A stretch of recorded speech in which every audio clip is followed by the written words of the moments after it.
welcome back to the Corbin Report.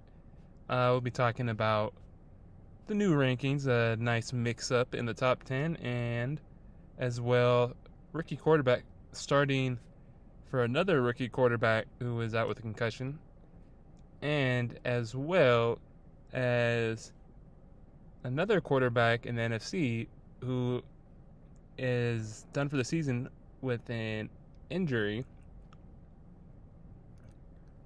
And in another episode, stay tuned because we'll even talk about NBA rankings. And I'll even talk about some awards I think players that should be getting so far this week. So to start it off, let's start off with the Browns are starting rookie quarterback Shedeur Sanders, according to NFL.com, in place of other rookie Dillon Gabriel after he suffered a concussion. And according to meme I saw, the Browns can technically still make the playoffs, but like the Jets, Titans, and Giants, they would need a miracle. So we'll see how they do. There's Jerry Jeudy, there's David Njoku, unless he's out. I didn't get to double check. And as well as their rookie running backs, they got two rookie running backs, and Judkins and Sampson. And then we'll see. They are playing the Raiders, so there's a chance he can get his first win in his first NFL start. The Raiders aren't any better. They both have a 2-8 record. So I would say whoever loses is definitely out of the playoffs, no matter what, mathematically. Also, speaking of playoffs, can the Carolina Panthers make the playoffs in the NFC? It is possible. They can even win their division and take down Tampa, or will they not? They did take Atlanta in overtime and came back and won on a game-winning field goal after beating the Packers on a game-winning field goal the week before. To me, they're mainly a no-name defense that's winning games with the offense. Kind of reminds me of the Packers a few years ago. And then also the Tampa Bay Buccaneers. They played a good team without a receiver and got dominated, but still put up plenty of points against the Bills. Also, from this past week, the Jacksonville Jaguars take down the Chargers.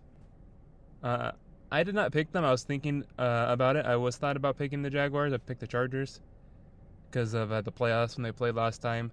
Jacksonville destroyed the Chargers, just kind of like how they did this past week. And this was without the number one receiver, and even Travis Hunter, and they still found a way to win. And then memes and posts I've seen, if we're going to have one of those seasons. Memes and posts I've seen is we're going to have one of those seasons this year where teams that aren't usually good will make the playoffs. For example, Panthers and Bears. So if you're a fan, not to throw them out there, but, it just is what it is. And the teams I have in the top 10 right now, just to name a few, would be the Patriots, Bears, Rams, Colts, Broncos, and some more. If you want to find out if your team's in the top 10, keep listening, and then Rams look like they might be the best team. Find out where I have them ranked just by, like I said, staying tuned. And the Texans survived the Tennessee Titans without quarterback C.J. Stroud. And then they get to face the Buffalo Bills tonight, so how will that go? And are the Jags actually good or no? Are they starting to be how the Falcons were being in the season, inconsistent? And the Broncos took down the Chiefs on a game-winning field goal. Now, let's move on to who I think MVP race, if you haven't listened to the other episodes. I have quite a bit of players to be considered. The obvious one right now, who should win, is Jonathan Taylor, running back of the Colts. I do agree with Matthew Stafford of the Rams, Drake May of New England, Jahmyr Gibbs of the Lions, or Jared Goff, Baker Mayfield if they can end up making the playoffs, or even a positional player like Taylor, but at receiver, and Gibbs, Jackson Smith and Jigba on the Seahawks. Another receiver, Puka Nacua on the Rams. What about even Christian McCaffrey or Barkley? I'd say McCaffrey's closer than Barkley. And then other awards I think players should get or win are Offensive Rookie of the Year. You have receiver from Buccaneers, Emeka Egbuka. J.J. McCarthy, I had him written down, but now I don't know unless he leads them to the playoffs, then maybe. Tyler Warren of the Colts. I could see it between him and Emeka. even Judkins, even though they may not be in playoffs or have a winning record, he could offensive rookie of the year, just like something I saw where Myles Garrett in a losing team could win defensive player of the year. Defensive rookie of the year, I would say James Pierce Jr., Jacob Parrish maybe, Upton Stout with the Niners, Derek Carman, I don't know, Malachi Starks maybe. And then speaking of games coming up, can the Bears take down the Pittsburgh Steelers and their defense? Is Aaron Rodgers going to play, or will he sit out with the injury to his wrist? If he was healthy, I'd say they have a chance, but he isn't, and the Bears' offense has been finding ways to win like the Eagles, and the Steelers have been struggling on offense with their receivers. And then on a short week, the Texans will be missing quarterback C.J. Stroud again. They just got to a 500 record, but I think the Bills will blow them out on the road. Bills got Josh Allen, if you don't know who that is. James Cook at running back, Shakir, and I believe Keon Coleman is back after missing last week's game against the Bucs. The Bills' defense is suspect, but their offense can be good. And according to NFL.com, the Texans have the best defense. Their defense is stacked, I agree, with key household names. You got Will Anderson, Petrie, who I believe is out tonight, actually, along with others. I know it's only two. You got Danielle Hunter, Stingley Jr. My only question is the Texans' offense. With the Bills' defense just a suspect, I think it will come down to special teams. I do have the Bills winning, and I did put a lot of confidence points on that. Jets vs. Ravens. According to NFL.com, Tyrod Taylor will be starting over Justin Fields. And I also saw something where Lamar did not practice Wednesday, so maybe do the Jets have a chance to win?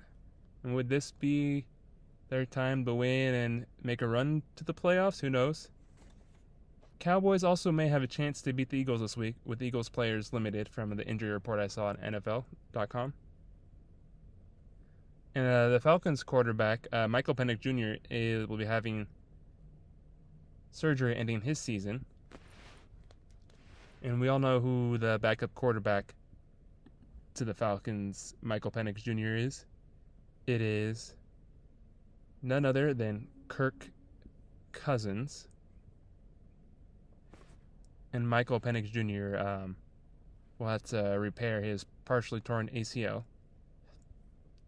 In Drake London, if he does play, Falcons have a chance. If he doesn't, yes, Kirk Cousins is good, but with no receivers there except for Mooney and Pitts, how's that going to work out? And yes, you got Bijan Robinson. You're playing a division rival Saints, so that game's going to be good. I do think the Saints will upset the Falcons. It's one of my upset picks this week. Now, if London was playing, of course, different story. And the Saints' defense actually isn't too bad. Now, if this was a primetime game and Cousins was playing like Sunday night, then I'd probably go with picking Cousins because more than usually does good in primetime games. Just saying.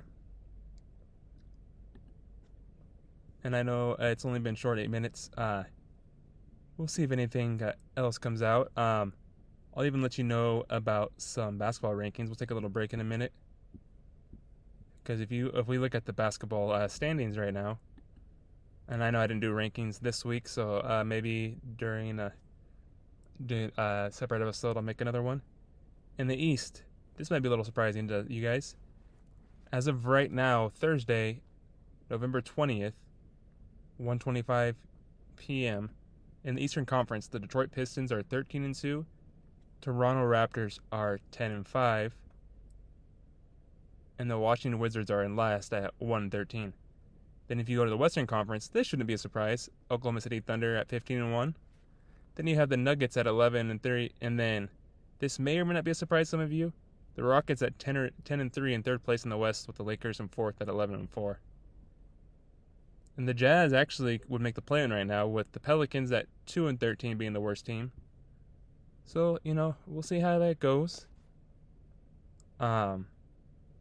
Still a lot of basketball to play. They got 82 games. We'll see what happens.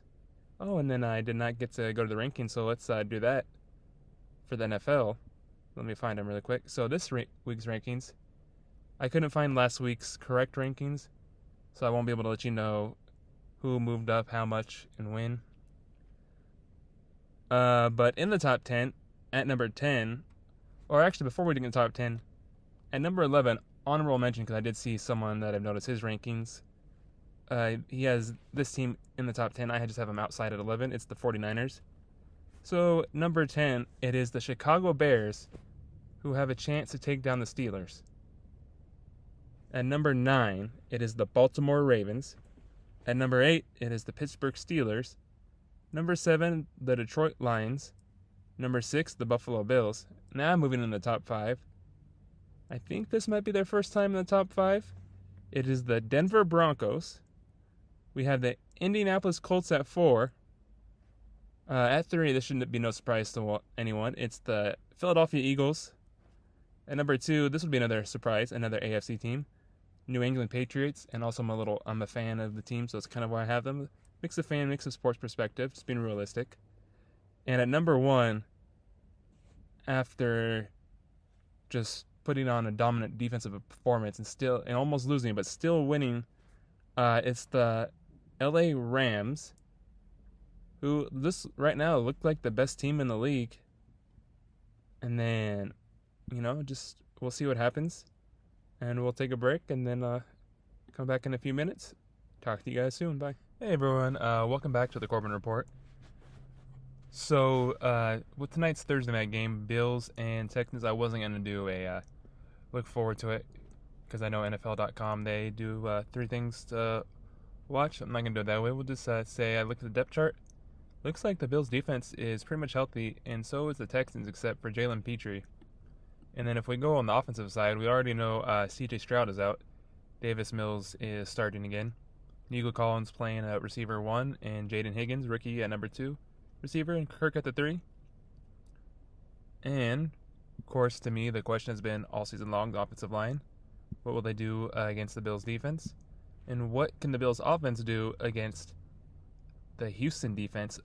Dalton Kincaid is out, which means Dawson Knox comes in at tight end, which, remember the Bills, when they started being good, Josh Allen and everything, Dawson Knox was starting tight end, and then Kincaid took it over.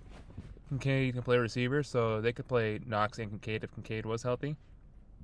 They do have Shakir, Palmer, and Shavers, and Keon Coleman is active, but we do not know if what role he's going to play according to NFL.com. I'm going to agree with that sentiment. I will say the difference, other than the defense, is the Bills' offensive line.